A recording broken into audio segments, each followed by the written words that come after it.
বিষ্ণু ইসা ইসলামের প্রিয়তমা স্ত্রী আম্মাজান আয়েশা রাদিয়াল্লাহু তাআলা আনহা, আমাদের প্রিয় আম্মাজান। উনি বিষ্ণু ইসা ইসলামের আরেক স্ত্রী, ওনার নাম হচ্ছে সাফিয়া, উনিও আমাদের আম্মাজান। ওনার ব্যাপারে একটা কথা বলতে যে একটা কথা বলেছিলেন, রাসূল সাল্লাল্লাহু আলাইহি ওয়াসাল্লাম এটা পছন্দ করেননি। উনি বললেন যে আপনার স্ত্রী এমন এমন, সরাসরি বলেন না, ইঙ্গিত দিয়ে। নারীদের মধ্যে মানবিক কারণে জেলাসি একটু থাকে, এটা স্বাভাবিক, এটা থেকে নবীর স্ত্রীরাও মুক্ত ছিলেন না, এটা থাকবে। তো তিনি বলেছিলেন যে আপনার অমুক স্ত্রী সফিয়া তো এমন এমন, এটা দিয়ে বুঝিয়েছিলেন একটু স্থূলাকৃতির, একটু মোটা ছিলেন, উনি খাটো ছিলেন। ইঙ্গিত করে যখন রাসূল সাল্লাল্লাহু আলাইহি ওয়াসাল্লামকে এটা বললেন, রাসূল সাল্লাল্লাহু আলাইহি ওয়াসাল্লাম এটা পছন্দ করলেন না। আল্লাহ রাসূল বললেন, আয়েশা তুমি এটা কি বললে?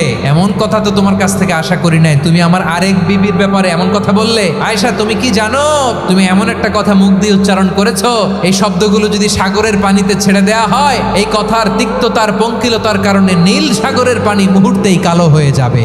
আয়েশা খবরদার আর এরকম বলো। রাসূল সাল্লাল্লাহু আলাইহি ওয়াসাল্লাম কখনো বডি শেমিং কে স্পেস দিতেন না, সুযোগ দিতেন না।